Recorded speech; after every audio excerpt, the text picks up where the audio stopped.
Hi guys, welcome to day 5 of my internship. And இன்னைக்கு என்னோட internship journey எப்படி start ஆச்சுன்னா ஆஸ் யூஷுவல் ஏர்லி மார்னிங் எந்திரிச்சு குளிச்சு கிளம்பி சாப்பிட்டேன். அவ்வளோ பெரிய லஞ்ச் பேக் எதுக்கு அப்படின்னு நீங்கள் பார்த்தீங்கன்னா, எனக்கு இன்டர்ன்ஷிப் ஜாயின் பண்ணதுல அந்த டைமுக்கு அது செம பசிக்குது, நல்லா சாப்பிட்றேன் அண்ட் நைட்டு நல்லா தூக்கம் வருது. And that one internship suddenly mat your life so busy அப்படின்னு சொன்னால் நீங்கள் அக்செப்ட் பண்ணுவீங்களா?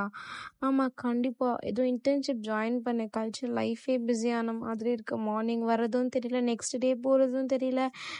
காலைல கோழி கூப்பிடும் போது கிளம்புற ஆளும் நான் தான், நைட்டு நாய் கோழிக்கும் போது கடைசி ஆளும் நான் தான். Actually, the one thing I felt is the language barrier.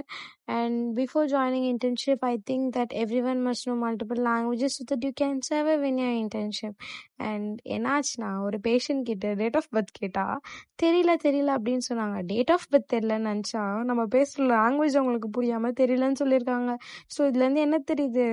Tamil English வச்சு மட்டும் சர்வே பண்ண முடியாது guys. Bye bye, லாங்குவேஜ் கற்றுக்கோங்க. See you next video. Tata, bye bye.